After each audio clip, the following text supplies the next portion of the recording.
నమస్తే, welcome to leader TV. నేను మీ journalist Naresh. ఇక ఎక్కడ చూసినా కూడా పవన్ కళ్యాణ్ స్పీచ్ గురించే మాట్లాడుతూ ఉన్నారు, పవన్ కళ్యాణ్ చేసినటువంటి వ్యాఖ్యల గురించే మాట్లాడుతున్నారు. అయితే ఆయన కూడా మరి కొంత సంయమనంతోని మరి తెలంగాణ గడ్డ పౌరుషం గురించి ఆలోచించి మాట్లాడుంటే బాగుండేది.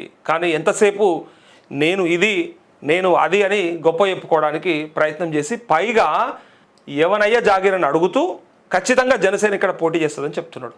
ఎట్లా ఉన్నదంటే ఇది వేటగాడు కనుక అట్టోడైతే అది వచ్చి తోక ఊపిపోతుంది అంటారు చూడు, అట్లా ఊపిపోతున్నారు. అసలోడు చక్కగా లేక ఇవన్నీ కూడా తమాషాలు కనిపిస్తలేదా? ఇలా ఈ ముఖ్యమంత్రి కనుక ఇట్లాంటి వాటిని సహించడు అనే కనుక భయం ఉంటే ఎవడు కూడా ఇట్లాంటి మాటలు మాట్లాడు. చూసిరు కదా, ఏదో అంటారు కదా, ఇందాక చెప్పిన కదా, వేటగాడికి ఇట్లా అట్టోడై కూర్చుంటే అది వచ్చి ఇట్లా తోక ఊపిపోతుంది ముఖం మీద. సిగ్గుండాలి కొంచెమన్నా. పొన్నం ప్రభాకర్ ఇచ్చినటువంటి సమాధానం ఇలా ముఖ్యమంత్రి ఇవ్వాలి లెక్కకైతే ఇంకొకసారి ఎవడు తిరిగి చూడకపోతుండే. కానీ అసలోడే దొంగనే, అసలోడే వాళ్ళకు వత్తాసు పలికెట్టుడే, అసలోడే ఏం కాదు నేనున్నా కదా అని చెప్పి ఈడ తీసుకొచ్చి ఎన్టీ రామారావు విగ్రహం పెడతాడు, ఈడ తీసుకొచ్చి బాలసుబ్రహ్మణ్యం విగ్రహం పెడతాడు, ఈడ తీసుకొచ్చి రోషయ్య విగ్రహం పెడతాడు. మరి ఈ టైంలో ఒక్క తెలంగాణ వాదికి సంబంధించి లేదా తెలంగాణ మేధావులకు సంబంధించి ఈడ ఏం కనపడతలేవు, ఎందుకు పట్టిలేదా? తెలంగాణ కోసం కొట్లాడిన వాళ్ళు ఎవరు కనిపిస్తలేరా?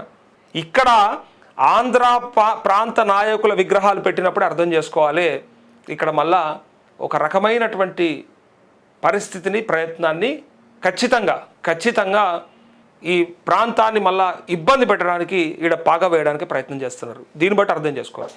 ఈయన అంటాడు బరాబర్ మా జాగిరే. ఎస్, ఈయన ఒక్కంది కాదు, అందరిది మా జాగిరేనని ఎట్లయితే అన్నాడో అది మా ఆత్మగౌరవం, ఆ మాట. ఎస్, 4 కోట్ల తెలంగాణ ప్రజల జాగిరి బస్.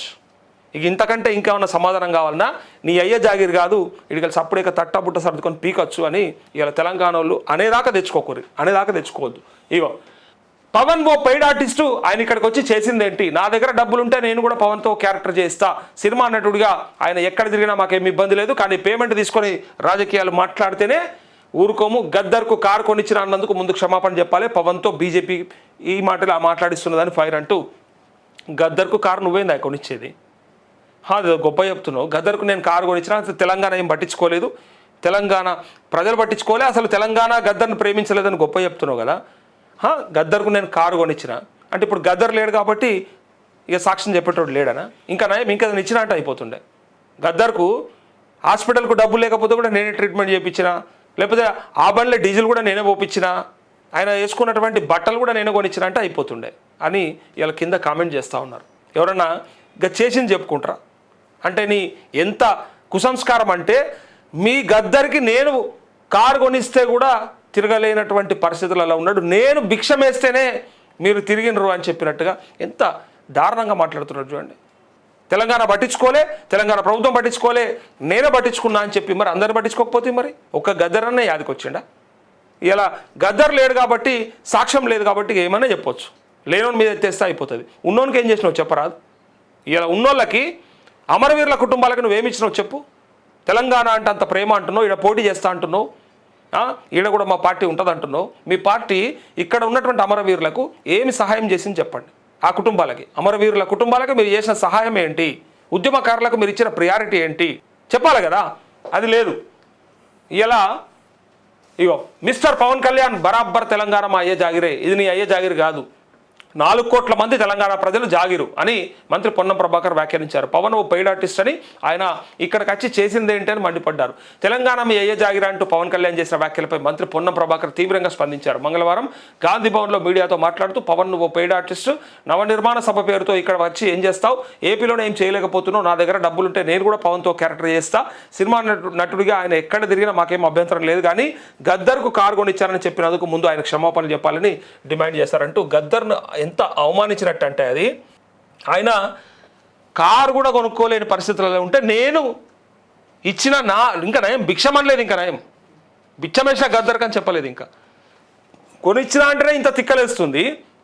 చనిపోయిన గద్దర్ గురించి పవన్ మాట్లాడిన తీరులో ఆయన అహంకారాన్ని తెలంగాణలోని దళిత వర్గాలు గుర్తించాలన్నారు. గద్దర్పై చేసిన వ్యాఖ్యలను తాము తీవ్రంగా ఖండిస్తున్నామని చెప్పారు. మేము ఏ అహంకారానికి వ్యతిరేకంగా పోరాడామో, మా మీద ఏ దురహంకార ఆధిపత్యం ఉండకూడదని కోరుకున్నామో పవన్ అదే మాట్లాడాడు. ఆర్టిస్టులను మేము గౌరవిస్తాం, కానీ పేమెంట్ తీసుకొని రాజకీయాలు మాట్లాడితే ఊరుకోమంటూ తెలంగాణ ప్రజలు వేర్పాటవాదులను చిత్రీకరిస్తే ఊరుకునేది లేదని హెచ్చరించారు. ఇక్కడ చూడండి, పవన్ కళ్యాణ్ ఎట్లాంటి మాటలు మాట్లాడే స్థాయికి వచ్చిండంటే, ఇటు పక్క కనీసం అవసరమే లేదు అక్కడ పార్టీ, మీరు వెళ్ళిపోండి అని చెప్పిన పవన్ కళ్యాణ్ ప్రజారాజ్యం నుంచి జనసేన దాకా ఆయన ట్రావెల్లో అప్పటి నుంచి నాతో ఉన్నటువంటి కార్యకర్తలు, నాయకులు ఎవరైతే ఉన్నారో మీరు వెళ్ళిపోవచ్చు అని చెప్పిండట. అంటే నాతో కాదు అన్న కాడికెళ్ళి తీసుకొచ్చి యాస్ నేను ఇక్కడ పోటీ చేస్తా అని చెప్పి తీసుకొచ్చే స్థాయికి ఎవరు పెట్టిండు, ఎవరిచ్చిండ్రు, ఎవరు అలుసు, ఎవరిస్తే ఈ అలుసు అర్థం చేసుకోవాలి ప్రజలు. ఇక పవన్ మాటల వెనుక బీజేపీ, ఇదంతా చూస్తుంటే మొత్తం అందరూ కలిసి, ఇటు పవన్, అటు లోకేష్, అటు బాబు, టీడీపీ, బీజేపీ, ఇటు పక్క కాంగ్రెస్, అందరూ కలిసి ఒక ప్రయత్నం ఏం చేస్తున్నారంటే తెలంగాణని కథం పట్టాలని చూస్తున్నారు. ఎవరికి ప్రేమ లేదు, ప్రాంతం మీద ప్రేమ అసలుకే లేదు. జాతీయ పార్టీలు కదా, అవి అట్లనే ఉంటాయి. పైగా ఇంకొక పార్టీ ప్రాంతీయ పార్టీ కదా, ఇక్కడ నుంచి వెళ్ళిపోయిన పార్టీ కదా, వాళ్ళకి మన మీద అక్కసు ఉన్నది. అరే మీరు మంచిగా చేసుకోండి, మీది బాగా ఉంచుకోండి, మీరు కనీసంగా వర్షాకాలం వస్తుంది, మీరు మీ సీటు కిందకి నీళ్ళు రాకుండా చూసుకోండి అని చెప్తే కూడా ఇష్టం ఉన్నట్టు మాట్లాడుతారు. మళ్ళా మొత్తం డైవర్షన్ పాలిటిక్స్. ఇక ఇప్పుడు ఏంది, ఆంధ్ర తెలంగాణ ప్రజలకు చాలా తిక్కలేస్తుంది. చాలామంది అంటే ఇవేవి పట్టిలేనని కొంతమంది ఉంటారు. వాళ్ళు ఏమనుకుంటారంటే ఏంది అసలు ఇది, ఏం అవసరము, ఏం సెంటిమెంట్, ఇంకేమి లొల్లి, ఇంకేం పంచాయతీ, పథకాలు ఏమైనా ఉంటే అవి ఇచ్చి ప్రజలను మంచిగా చేసే ప్రయత్నం చేయాలి కానీ అభివృద్ధిలోకి తీసుకురావాలి, కానీ ఇదేం పంచాయతీ పాడైంది, ఇదేం లొల్లి అయింది, వాళ్ళ మీద వీళ్ళ మీద కొన్ని రోజులు కథలుగా. ఇప్పుడు చూడరి, ఓలకన్నా పెన్షన్ యాదికుందా, ఓలకన్నా రైతు భరోసా యాదికుందా, ఓలకన్నా రుణమాఫీ యాదికుందా, ఓలకన్నా ఇంకేమన్నా స్కీములు యాదికున్నాయా? పెట్రోల్ పెరుగుతూ ఉంది, సిఎన్జి పెరుగుతూ ఉంది, కమర్షియల్ ఎల్పిజి పెరుగుతూ ఉంది, అన్నీ పెరుగుతూనే ఉన్నాయి ఓ పక్క. ఇంకో పక్క వాళ్ళు ఇచ్చిన సూపర్ 6 లేవు, వీళ్ళు ఇచ్చిన 6 గ్యారెంటీలు లేవు. ఆయన దేని మీద ఉన్నారా అంటే చాలామందిని తీసుకుపోయి ఇగో ఈ పంచాయతీలో పెట్టారు. అటు ఇటు మాటల యుద్ధంతో ఆగం చేసి ప్రజలంతా దీని గురించే చర్చ చేయాలి కానీ రాని పథకాలు, చేయని హామీల గురించి మాట్లాడొద్దు, అట్లా తీసుకొచ్చి పెట్టారు. అయితే ఇక్కడ చూడండి, ముందు తెలంగాణ ప్రజలకు క్షమాపణ చెప్పమంటున్నాడు. తెలంగాణ ప్రజలకు పవన్ కళ్యాణ్ ముందు క్షమాపణ చెప్పాలని మంత్రి పొన్నం ప్రభాకర్ డిమాండ్ చేశారు. తెలంగాణ ఏర్పాటును వ్యతిరేకించిన వ్యక్తి పవన్ తెలంగాణ ఉద్యమ సమయంలో మేము ఆంధ్ర ప్రజలను ఎప్పుడు అవమానించలేదు, విడిపోయి కలిసి ఉందామనేది మా నినాదం, ఆంధ్ర వాళ్ళని తాము ఏదో అన్నట్టుగా పవన్ అబద్ధాలు చెప్తున్నారని మండిపడ్డారు. లోకేష్ అంటాడు మమ్మల్ని కట్టుబట్టలతో ఎలగొట్టారు, ఇంకా అట్లా ఎలగొడితే చక్కగా అవుతుండే, మీరు అది చెయ్యకనే మీకు ఇంత బలుపియాలి, అంత అహంకారం మీకు. ఆ పని చేసుంటే బాగుండేది, ఆ దొంగ నాయకులందరినీ కూడా బట్టలిపి పంపించేది ఉండే, అది కేసీఆర్ తప్పు చేశాడు. నిజంగా చెప్తున్నారు కదా, కేసీఆర్ కూడా ఆలోచన లేదు, తప్పు చేసిండు, అలా సోయి లేదని అంటా ఉన్నాను. వాళ్ళు నా వాళ్ళే, వాళ్ళు కావాలి, వాళ్ళ ఓట్లు కావాలని చేసిన దొంగ నాటకం కేసీఆర్ది కూడా, అందుకే మోసమైంది ఇది. ఏమవుతుంది విడిపోయినా కూడా మనం కలిసి ఉంటాం కదా, ఉండని కదా అని అంటే ఇలా తీసుకొచ్చి ఏడికి తీసుకొచ్చి పెట్టారు చూడండి. ఎప్పటికీ నువ్వు ఉంటామని గ్యారెంటీ ఉన్నదా? 10 ఏళ్ళు ఉండగానే మొత్తం 100 ఏళ్ళు ఉంటానే మనం అనుకున్నారా ఏంది? బీఆర్ఎస్ ఏమన్నా మేము ఎప్పటికుంటాం, అడ్డం ఉంటాం, ఇంకెక్కడ కూడా ఏ ప్రాబ్లం ఉండదు, అడ్డం గోడ లెక్కలు నిలబడతామని అనుకున్నారా ఏంది? ఎట్లా సాధ్యమవుతుంది? ప్రజాస్వామ్యంలో మీరు పోతే ఇంకొకళ్ళు వస్తారు. అట్లాంటప్పుడు మీరు ఆ రోజే గట్టిగా డిసిషన్ తీసుకొని ఉంటే ఇక్కడ ఎవ్వడూ ఉండవలసిన అవసరం లేదు. మా ప్రాంతాన్ని వ్యతిరేకించేటోడైనా, మా ప్రాంతాన్ని ఇబ్బంది పెట్టేటోడైనా, మా ప్రాంత ప్రజలని మనోభావాలు దెబ్బతీసేటోడైనా ఎవడు ఉండాల్సిన అవసరం లేదని ఆ రోజు కనుక బెదిరించి పంపించుంటే ఇప్పటిదాకా ఇది రాకపోతుండే. బట్టలు ఇప్పి ఒక్కొక్కరిని ఈపులు సాఫ్ చేసి పంపించుంటే చక్కగా అవుతుండే అని ఇవాళ తెలంగాణ మీద ప్రేమను ప్రతోడు అంటుండు. మరి ఏం చెప్తారు ఇప్పుడు? చూడు, తెలంగాణ బిల్లు పాస్ అయ్యి పార్లమెంట్లో చర్చ జరిగిన సమయంలో నేను ప్రత్యక్ష సాక్షిని, తలుపులు మూసి తెలంగాణ బిల్లును పాస్ చేశారంటూ ఈ రాష్ట్రంపై పవన్ విషం కక్కుతున్నారు. ఆ తెలంగాణ అమరవీరులు ఇగో ప్రాణాలు కోల్పోయినప్పుడు ఎప్పుడైనా సంఘీభావం తెలిపారా? తెలంగాణ ఏర్పడినప్పుడు 11 రోజులు అన్నం తినలేదని చెప్పింది మీరే. రాష్ట్ర ఏర్పాటును అవమానించిన వ్యక్తి మీరు.